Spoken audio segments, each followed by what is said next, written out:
Salut tout le monde, alors aujourd'hui vidéo bricolage. Je sais qu'il y en a qui ont douté un peu de mes capacités à bricoler. Alors comme on est en période de confinement, j'ai trouvé plein de trucs à refaire chez moi et comme par hasard ça m'a amené à retrouver des trucs que j'avais perdus de vue. Donc j'ai retrouvé des reliques de mon enfance. Vous savez tout ce que c'est, des cartes Pokémon. Et alors, me jugez pas, hein. On avait tous des passions quand on était petits. Hein. Bah oui, il y en a, c'était la course à pied, non, qu'est-ce que je dis jouer au loup dans la cour de récréation ou à cache-cache, tiens, pourquoi pas. Et bah, moi, c'était les cartes Pokémon. Je changeais des cartes Pokémon dans la cour de récré. Oui, c'était un peu le trafic de drogue de l'époque, quoi. Après avoir retrouvé ces cartes, j'ai décidé de les trier, de mettre celles que j'estimais rares d'un côté et celles qui le sont moins de l'autre. Et puis je me suis décidé à chercher sur internet s'il y en a qui avaient une valeur. Et il s'est avéré que oui, il y en a qui ont une petite valeur quoi quand même, c'est intéressant. Mais après ça j'ai cherché à les protéger encore plus parce que les protège-cartes ils sont souples, du coup ils résistent pas vraiment aux assauts du temps. Et donc j'ai trouvé un moyen de les protéger avec des coques rigides. Bah oui, parce que ces cartes-là, pour moi, elles ont une valeur sentimentale. En fait, une valeur tout court aussi, tant qu'à faire, puisque c'est vrai. Et après avoir cherché sur internet, j'ai trouvé 2 sites qui permettent de certifier les cartes de jeu, les cartes de collection. Donc ça inclut Yu-Gi-Oh, Pokémon, ça inclut les cartes de baseball, même les comics, on peut protéger des comics. Ça, je savais pas. Et bah, je suis tombé un peu des nues parce que ça coûte assez cher. D'ailleurs, je vous mets une petite reconstitution.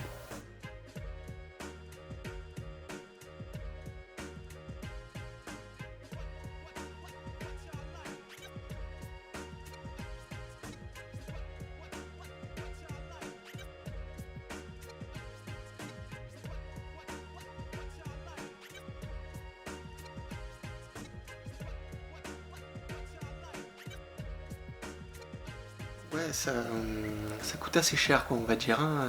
Tout ça pour protéger juste des cartes. Du coup, j'ai décidé de le faire moi-même. Ça coûte moins cher et puis j'ai ce qu'il faut. Du coup, je vous propose de regarder ça. Ah oui, j'avais fait une première tentative qui avait pas été forcément fructueuse, mais bon, maintenant que j'ai le cadre, je peux le garder.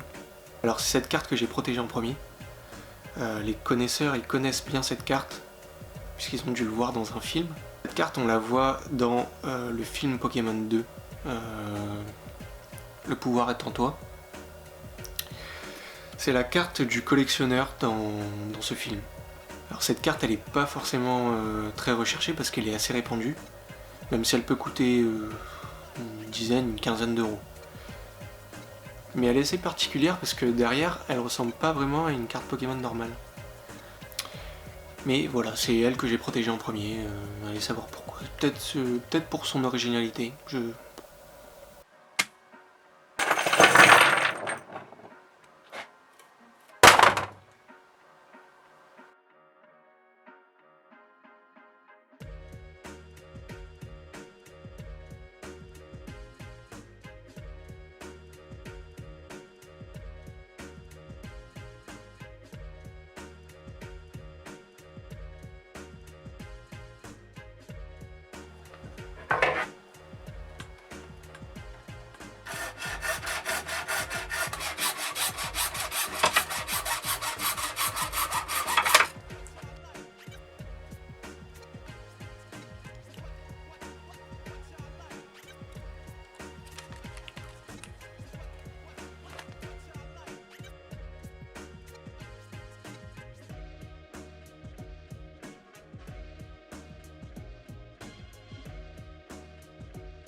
J'ai fini.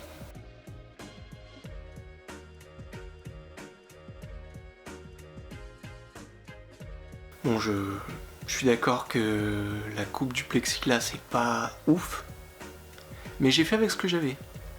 Et j'ai pu protéger un trésor d'enfance. À la fin, il me restait même un peu de plexiglas, et donc j'ai pu faire un cadre pour un autre objet que j'adore. C'est mon comics préféré. Le Gant de l'Infini. Oui, je l'ai encadré, parce que il est signé de la main de Jim Starlin. Ouais, j'ai été au Comic-Con l'année dernière. Et Karen Gillan. Pour ceux qui connaissent pas, Jim Starlin, c'est le créateur de Thanos. C'est lui qui a inventé le grand fou un peu de Titan là, que vous avez vu dans les films. Et Karen Gillan, c'est l'actrice qui joue Nebula dans Avengers. Et aussi qui a un très grand rôle dans Doctor Who. Pour les incultes, hein, je vous invite à aller voir ça.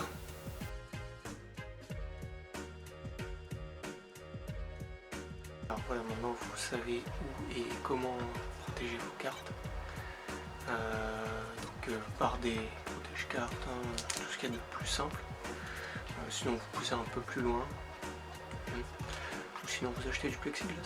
Ce sera moins cher que de faire certifier vos cartes. Au cas où, je vous mets le lien dans la description pour ceux qui ont des reliques. Voilà, on est arrivé au bout. Alors je vous remercie d'avoir regardé jusqu'au bout.